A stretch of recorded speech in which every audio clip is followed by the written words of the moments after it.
Olá, sejam todos bem-vindos a mais um episódio do CMI Podcast. Hoje divide a bancada comigo a Pauline Fayer, ela que é advogada especialista no direito do autista. Seja bem-vindo, Pauline. Boa tarde, muito obrigada, Elis, pelo convite. Estou muito feliz em estar participando para falar desse tema tão importante, ainda mais agora no mês de abril, né, que é o mês conhecido como a conscientização mundial do autismo. Nós até tivemos uma sensibilidade de abordar, né, o tema, com muitas postagens, matérias, esse mês mais do que nos outros, porque relembrando exatamente toda a legislação municipal que já foi aprovada nessa casa nos últimos anos. Pauline, Fabrini é irmã da Pauline. Pauline, o que é o autismo, né? Vamos começar dizendo assim, todo mundo tem seu neném, um menino, menina. Para a mãe, esse diagnóstico vai vir depois de alguns meses.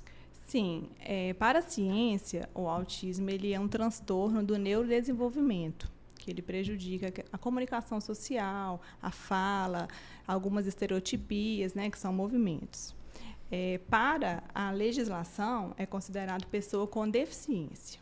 Então, como que chega-se, né, nesse diagnóstico? Os especialistas falam que desde bebê é possível identificar as características do autismo. Então, no meu caso, se eu puder falar, claro que pode. Eu identifiquei o atraso na fala do meu filho, né? Como eu tenho um filho mais velho, eu identifiquei que o Arthur, que é o meu filho autista, ele não falava, ele não balbuciava, ele não emitia nenhum som. E eu comecei a pesquisar o porquê, porque eu sou muito comunicativa, né? Ele já tem um irmão, e aí o pediatra encaminhou para uma fono. E a fono identificou que não era só um atraso de fala, ele teria que fazer uma consulta com um especialista. E nessa consulta foi diagnosticado o autismo. E aí esse especialista foi um neurologista? Foi um psiquiatra, né? No meu caso, foi o psiquiatra da infância e juventude, mas o neuropediatra, ele também é um profissional habilitado, para laudar. Né? Sim. Aí, nessa consulta veio o laudo? Nessa consulta veio o laudo e ele veio, né, autista. Ele tinha quantos anos? Ele tinha 2 anos e 2 meses. Você foi passou em 2020. por um processo de sofrimento? Sim. Eu passei, no dia eu achei que tinha acabado tudo, né? Mas aí a gente vive aquele momento de luto, mas depois eu saí do luto para a luta, porque ele como bebezinho, né, 2 aninhos, não tinha o que fazer. Nós pais que tínhamos que ir atrás. Por ele, né? Sim, lutar por ele. Aí você, juridicamente, qual foi o seu primeiro passo como mãe? E aí, de uma forma geral, quando se tem um diagnóstico, se precisa já procurar um advogado por causa de dificuldades, às vezes, no plano de saúde? Sim.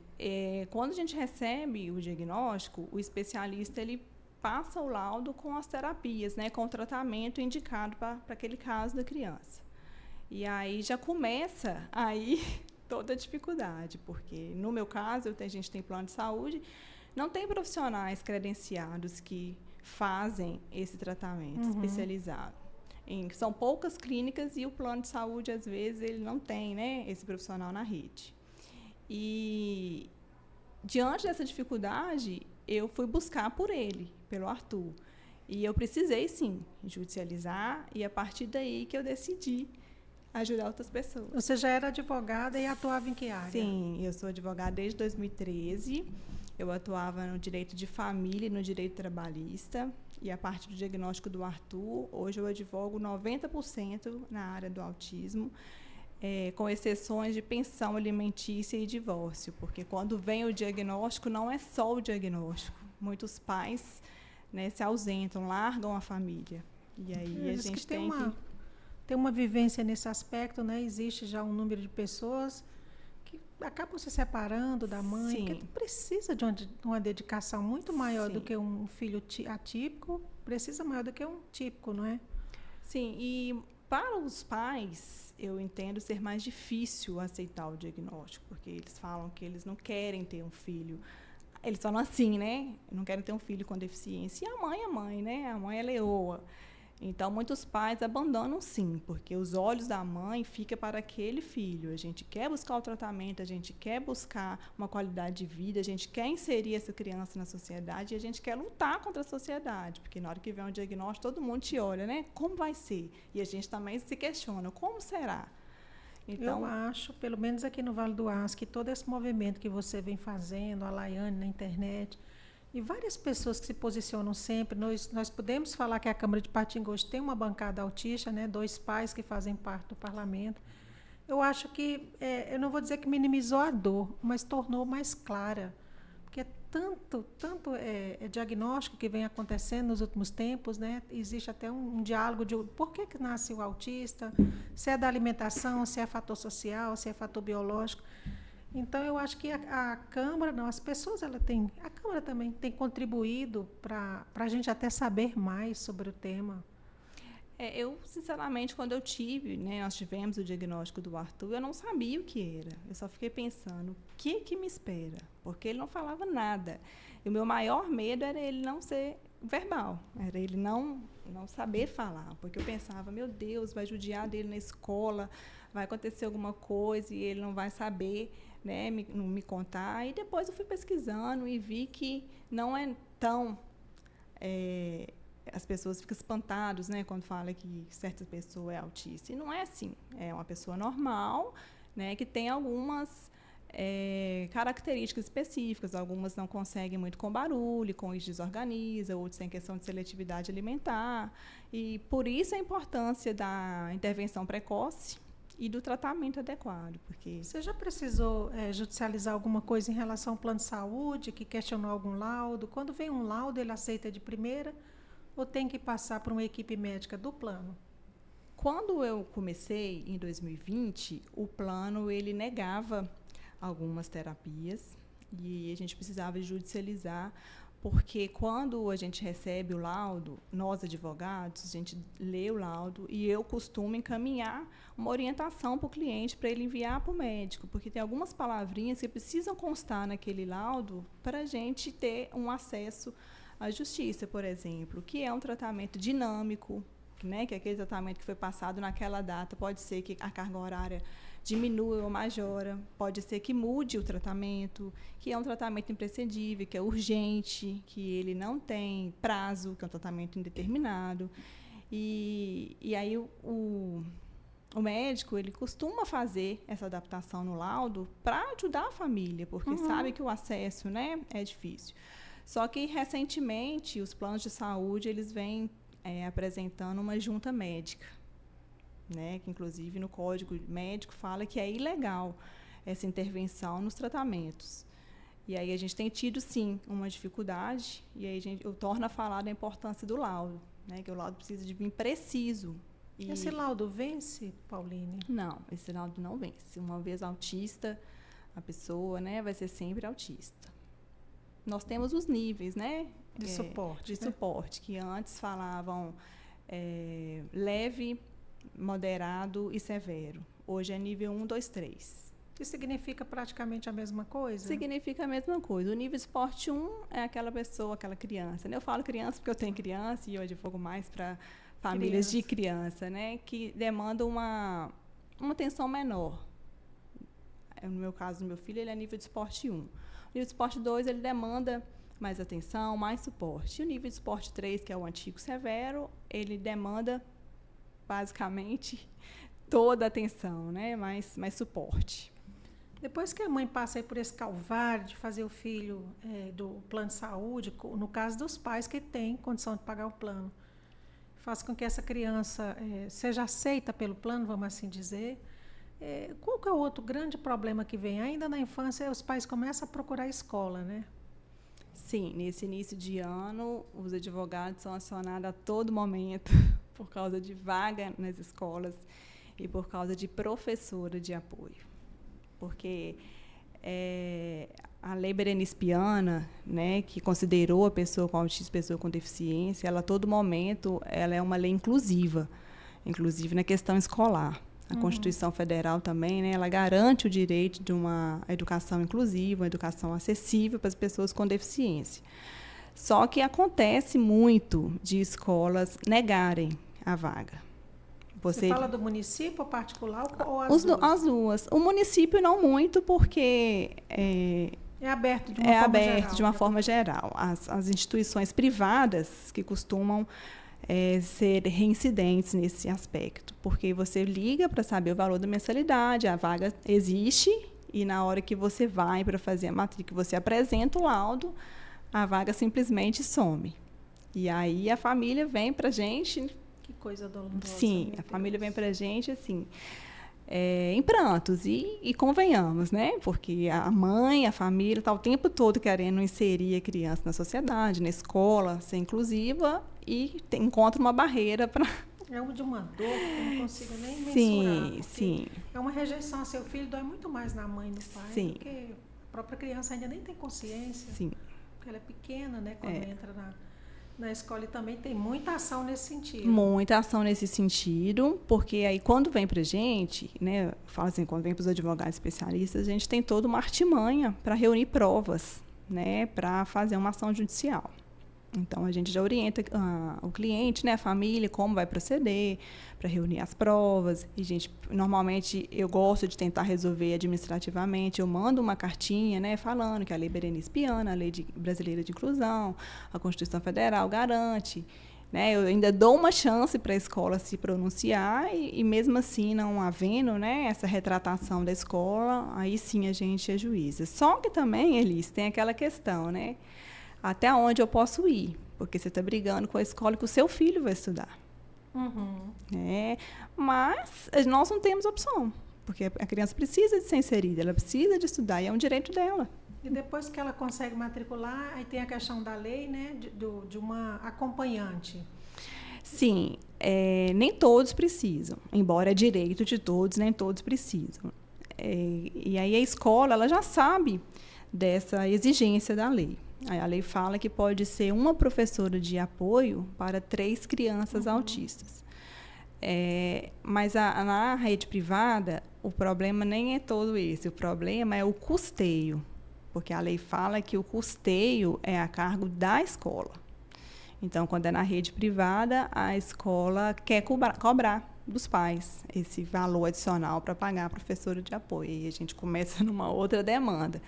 Porque a criança precisa, é ônus da escola, e ela quer jogar esse ônus para a família. Nossa, mas é muito doloroso, né? Uma mãe ter que lutar na justiça para ter um direito constitucional e tudo, e está falando do filho dela, né? É uma luta toda hora, Elis. Você vai no plano de saúde, é uma luta. Você vai no município, né, na rede, é uma luta. Você vai para a escola, é uma luta. Então, é o tempo todo as mães enfrentando as barreiras por um direito que é óbvio. Né? Ele está na Constituição, ele tem leis para pessoas com deficiência e ainda precisa de nós, né, advogados, para estar quebrando essa barreira e, mesmo assim, com muita dificuldade. Existem relatos depois desse estudante ser perseguido na escola, sofrer bullying na escola? As escolas já estão mais preparadas para receber esse aluno? Porque a escola, a gente fala, é a instituição, mas tem a questão do aluno, da educação que ele também recebe em casa, né? Sim, a escola ela já está preparada para receber, inclusive, em todos esses níveis, né? O que falta hoje, eu entendo, é a escola conscientizar os alunos, né? Porque, dependendo do nível, a criança ela aparenta fisicamente que ela tem uma deficiência. Então, dependendo da idade, outras crianças não sabem identificar. Né? E fica chamando, porque ele é doido, porque ele não para quieto, porque ele fala errado, ele não sabe falar. E é difícil, sim, para uma criança receber esses tipos de comentário, mas também para uma criança de uma certa idade entender que aquela outra criança ela precisa de uma atenção a mais. No caso do meu filho, né, vou usar ele como exemplo, eu falo com ele, meu filho, se algum coleguinha rir de você, você vem falar com a mamãe, que a mamãe vai lá saber o que é. Então, assim, você não provoca, você não precisa de chorar também, não. Você chama a tia, fala com a tia, que a tia vai saber o que está acontecendo, você vem falar com a mamãe. Mas nem todas as escolas é assim, porque tem escola que tem muitos alunos no mesmo turno e não tem, na hora do recreio, talvez, uma pessoa que esteja atenta, né, a esse tipo de comentário. Enfim, a criança também, que não tem nenhum problema neurodivergência, ela também pode passar por isso, né? Sim. Só que o autista, a gente sabe que tem o desconforto dele se desorganizar inteiro, Sim. dependendo da situação, então é muito difícil. Muito difícil.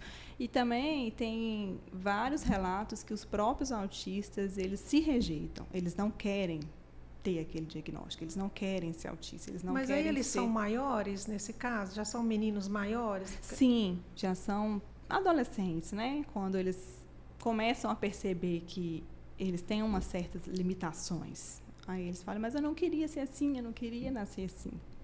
Mas... Nasceu, né? Nasceu.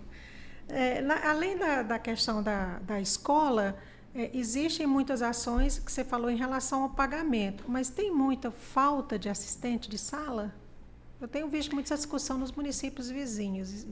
Aqui em Ipatinga, vocês recebem muita ação por conta de falta de assistência de sala? O que acontece é assim, é que a lei ela fala que é uma professora para 3 alunos. Só que eles colocam certas escolas, algumas escolas fazem uma triagem.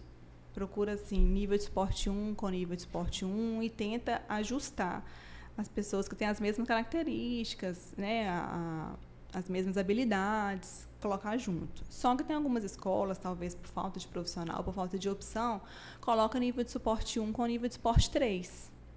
Aí que começa as demandas, porque o nível de esporte 3 é o nível de esporte 3, ele demanda muito mais do que o nível de esporte 1.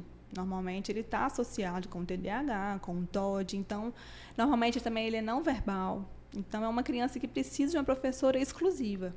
Então, quando é assim, a família, sim, nos procura para a gente judicializar querendo uma professora de apoio individual. E consegue? Eles conseguem, só que voltam à questão do laudo, né? A gente precisa de ter um laudo médico indicando a necessidade de uma professora de apoio individual. Por exemplo, a criança ela não é desfraldada, a criança ela precisa de ajuda ao alimentar, ela não é verbal. Na escola, ela, pela ausência da fala, ela fica muito severa, ela fica agressiva. E tem algumas que não conseguem dividir, compartilhar a professora, porque quando a professora vai dar uma assistência para o outro, ela se desorganiza. Então, precisa de ter um laudo médico, um laudo das profissionais que já atendem essa criança, da psicóloga, da TO, da fono, para falar a necessidade daquela criança. Aí costuma a gente conseguir, sim. Nossa, mas é só piorando, né? Essa solicitação de acompanhante, ela é a cargo dos pais ou a própria Secretaria Municipal de Educação ou a escola particular, ela já sabe disso? Algumas escolas, elas são solícitas quanto a isso, né? Quando ocorre essa situação que eu falei de incluir em nível de esporte 1 com nível de esporte 3, por exemplo, a família do nível de esporte 3, ela recorre à escola. Algumas escolas, elas já tomam providência. Agora, outras deixam a cargo da família. Aí o advogado, novamente, no meu caso, eu tento resolver administrativamente, eu mando um comunicado para a escola, pedindo um prazo, né, para ter retorno. Algumas escolas já comunicam a Secretaria de Educação, outras deixam a família, né, dar andamento, e após a negativa da escola e da Secretaria de Educação, a gente ajuiza a ação, sim, requerendo. E os resultados têm sido positivos desse tipo de ação? Tem sido positivo. A gente precisa de deixar bem claro, né, no caso para o juiz, convencer a necessidade mesmo daquela professora de apoio, porque é uma necessidade, não é um luxo. Por exemplo, meu filho, ele é nível de esporte 1, não foi autorizado na escola para ele ter uma professora de apoio, só que a escola já resolveu. Ela falou assim, olha, eu vou pedir para ele dividir com os outros colegas que foram autorizados. Então, hoje ele está com mais 2, nível de esporte 1, e está dando super certo. Que bom. Né? E meu filho ele já está alfabetizado, ele já sabe ler, ele tem 6 anos. O hiperfoco dele era letras e números, então ele começou a ler. Assim que ele aprendeu a falar, ele já começou a ler.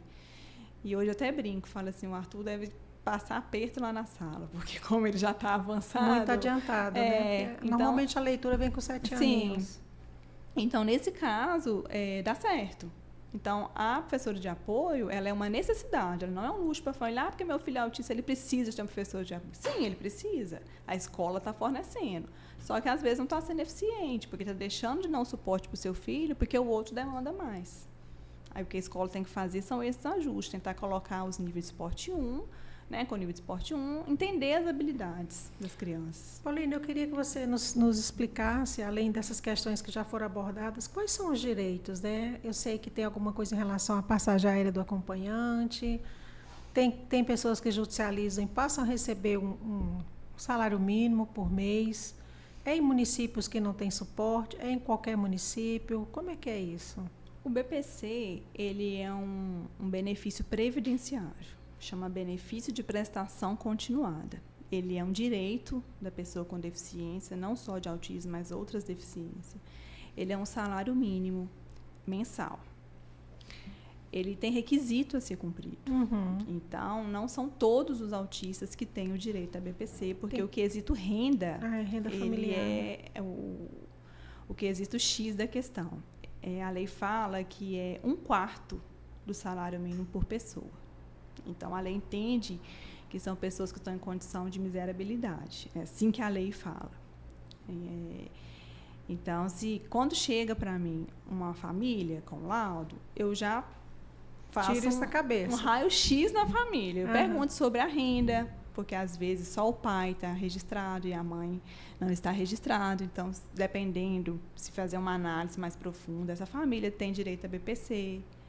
Ou então, se uma renda for superior ao permitido, a gente já descarta o BPC e eu já encaminho, seja para o plano de saúde, né, ou para o município.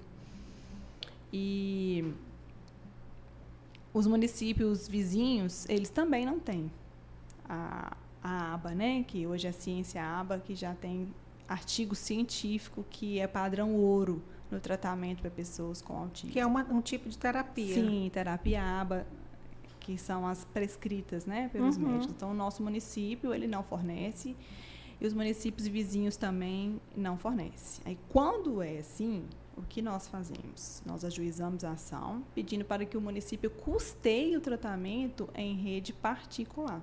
Porque hoje tem várias clínicas que atendem crianças autistas com as qualificações descritas em laudo, com a ciência aba, né? E aí a gente junta o orçamento e fala com o município, olha, como vocês não oferecem, a clínica A, B e C nos ofereceu o orçamento e ele vai custear, a gente pede, né, para que custeie dentro daquele orçamento.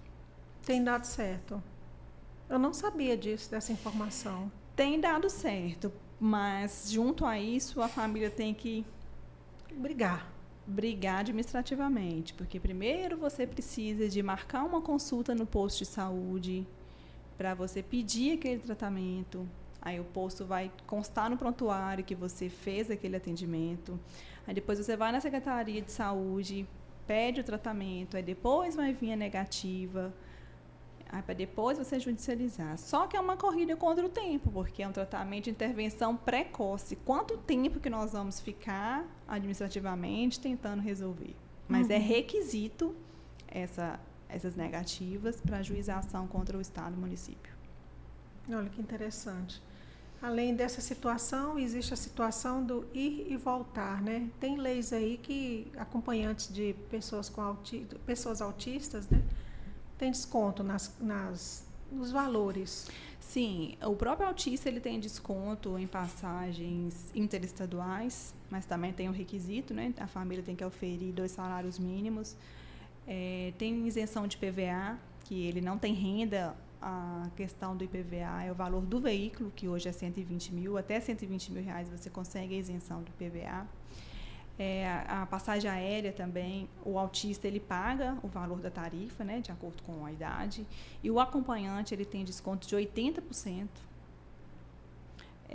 Tem a questão da redução da carga horária também para os pais, porque a lei federal que estipulou essa redução, mas a gente usa por analogia, né?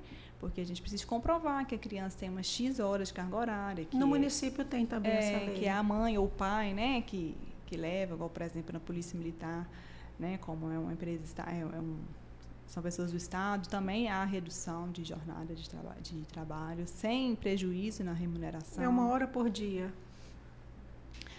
Costuma ser até 50% da carga horária, da redução da carga horária. Aí a gente tem que fazer prova da carga horária da criança, porque é uma carga horária extensa, Elis. É uma carga horária São muitas extensa, terapias. muitas terapias. E vai de acordo com o nível, né, de suporte, como, por exemplo, quem não é verbal, a carga horária da fono é gigantesca. Quem é verbal, talvez, a carga horária diminui. Aí chega uma certa hora que a criança já recebe algumas altas, né, supervisionadas, só para manutenção. Então, isso tudo tem que ser muito bem documentado, amarradinho, para explicar, né? Às vezes só a mãe, por exemplo, dirige, ou a mãe não dirige, é o pai que é o funcionário que precisa de levar. A gente tem conseguido, sim, essa redução, mas com documentos, né, comprovando. É justo também, sim, né? Do justo. ponto de vista da concessão do direito, Sim. também é muito justo. O autista pode tirar carteira de habilitação?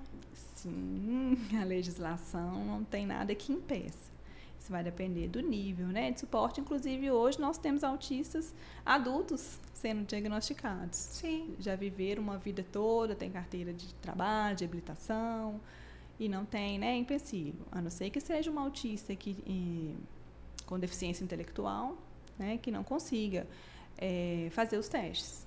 A única brechinha aí que a lei dá é a adaptação, né, dá um tempo maior na prova escrita, dá um tempo maior na prova de direção, mas não tem empecilho que pessoas autistas podem serem habilitados. Que bom. Trabalhar também, né? Tem até uma regra Sim. dos BPCs, estou trocando a letra, que cada empresa com 100, com 200, Sim. E também se enquadra.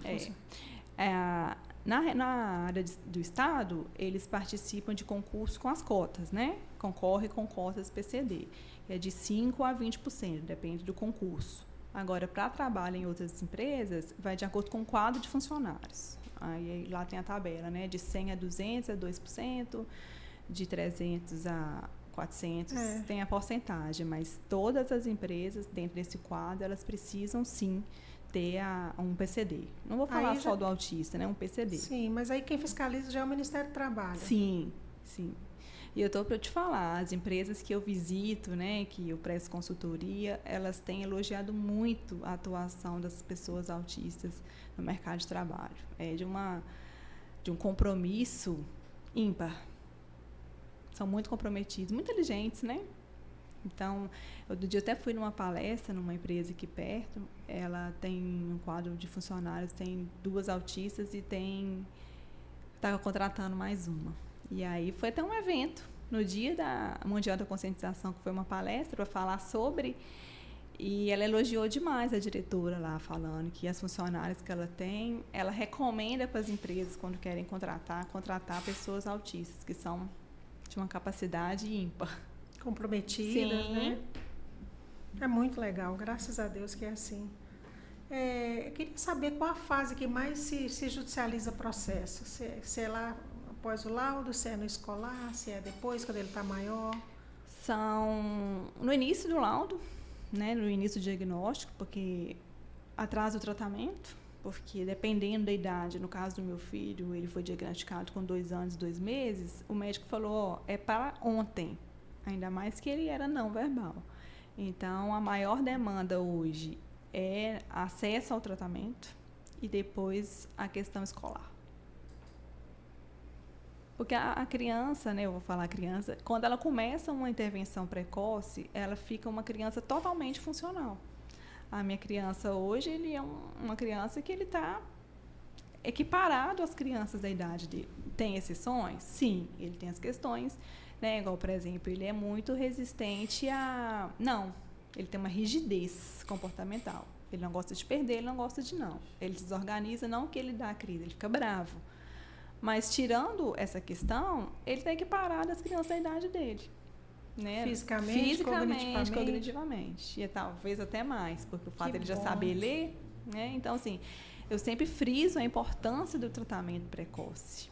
Né? Nasce um diagnóstico, nasce uma mãe que vive um luto, mas depois a gente dá a volta por cima.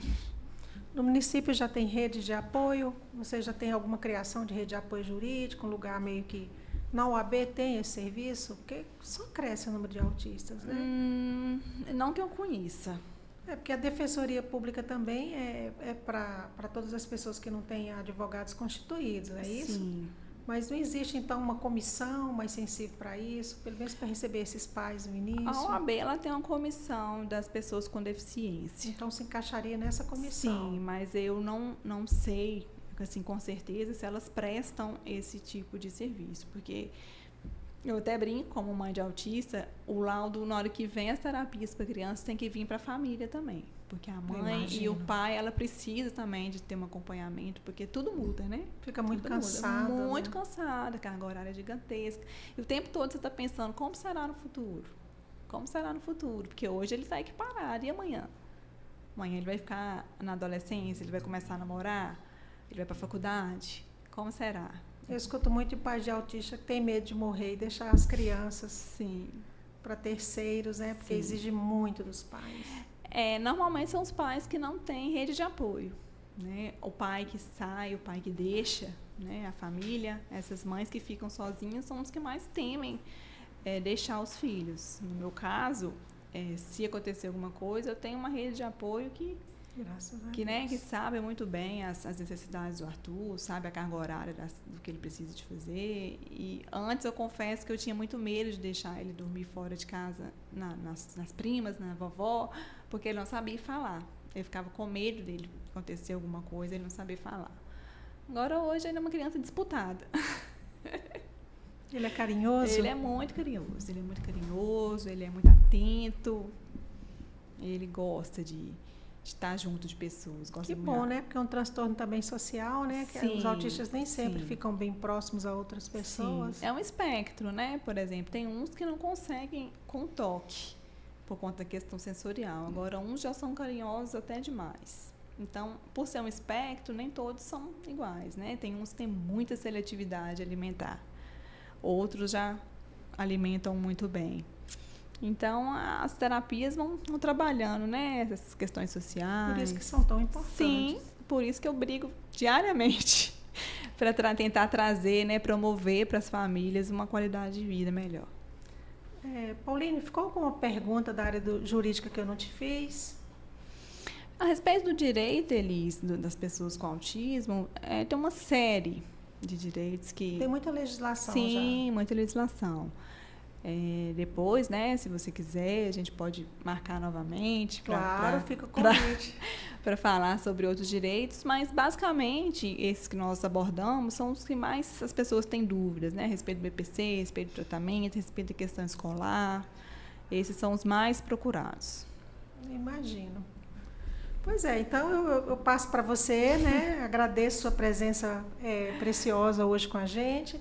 Passo para você para a sua mensagem final. Eu que agradeço o convite, fiquei muito feliz, nem esperava. Me coloco à disposição no que precisar. Seja, né, para a gente fazer um outro podcast, ou seja, um outro assunto que você queira falar. E a minha orientação, né, para as mamães e para as pessoas que estão recebendo o diagnóstico é que partir para cima. Não perde tempo, não. Não. A gente transforma, né? Não precisa se preocupar. Eu também fico com vontade de chorar. Quando você foi narrando aí as questões, né? Eu tenho um filho com TDAH. Falo que o TDAH antigamente era o novo autismo, porque era muito laudo também na época do Murilo. E a gente já ficava meio sem saber o que fazer. E também tem legislação específica para TDAH. O meu filho, por exemplo, nunca quis usar o laudo com medo de segregação. Veio aos 12 anos, ele tem 21, e eu sempre falei com ele, estudava em escola particular aqui do município. Meu filho, vamos apresentar o laudo. Não, mãe, eu não quero que eles me vejam como uma pessoa... E eu falei isso agora há pouco, né? Como uma pessoa atrasada, eu sofria com isso. Quando ele, né, fez aí 17 para 18 anos, ele fez o primeiro SISU, e depois, numa faculdade lá em Belo Horizonte, ele fez um vestibular. Uma federal, não foi bem. Aí ele disse, mãe, eu quero usar o laudo no Enem. Eu lembro quando eu fui 5 e pouco para a porta da escola, embora ele já tivesse 18 anos, eu fui saber como era que ele tinha ido, se a redação tinha sido difícil. Ele disse, mãe, o laudo fez toda a diferença para mim. Ele saiu 1 hora depois. Né, porque ganha um acréscimo. Ganha um acréscimo de horas. E ele se sentiu livre, porque colocaram ele na sala com mais 2 ou 3 que também tinham laudos. Então ele ficou muito à vontade, ele não se dispersava por olhar outras pessoas pedindo para sair. Então eu falei, meu filho, tá vendo? De 12 aos 18, quantas vezes você não quis usar esse laudo. Ele é um direito seu, ele é mãe, fez toda a diferença para mim. E eu penso assim, que a gente tem que colocar a pessoa antes, né, da deficiência, porque eu sou uma pessoa que desde que eu tive o laudo do Arthur, eu nunca deixei de ir a lugar nenhum com ele por causa da deficiência. Ah, porque ele vai se desorganizar. Não é o caso. Mas e aí, se desorganizar? Eu vou deixar ele trancado dentro de casa? Desde que eu tive ele, né, que eu decidi a lutar por ele, pelas pessoas com autismo, o tempo todo eu estou colocando ele à frente da sociedade. Então, e também não adianta a gente ter o laudo, entregar a criança para terapia e cruzar o braço. Né? Vai aprendendo todos os dias. A gente vai aprendendo todos os dias, mantendo aquelas habilidades que são trabalhadas em casa e colocando a criança para o mundo mesmo. Vai no shopping, vai fazer pirraça, porque é de pirraça, vai desorganizar, vai chorar, mas a gente vai conviver com isso, né, o tempo todo. E essa vida é uma escola, né? Eu não vou dizer para você agora nesse final que eu sinto a sua dor, porque cada dor é individual, mas eu, na época do Murilo, eu também fiquei assim muito sem saber meio o que fazer, se tirava ele da escola, porque é uma escola considerada difícil, porque o TDAH dele, aí quando foi ficando difícil, lá para o 8º, 9º ano, ele sempre pegava recuperação. Depois eu procurei não vou dizer que é uma casa de reforço, um método de ensino na Cidade Nobre, ele ia todas as tardes e fazia os deveres lá. Quando ele tinha dúvida de matemática, era uma espécie de uma professora ali, tirava aquela dúvida, ajudou muito ele naquele momento, né? Mas eu também sentia bastante. Nós não somos fortes o tempo todo, né? Nós também temos as nossas fragilidades. O que a gente tem que fazer é procurar sempre estar bem para estar bem para eles.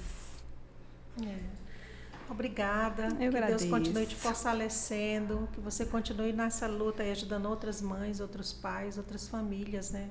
A obter seus direitos por via judicialização. Não era para ser assim se a gente vivesse num país justo, num mundo justo, mas a gente sabe que não é assim, né? Sim.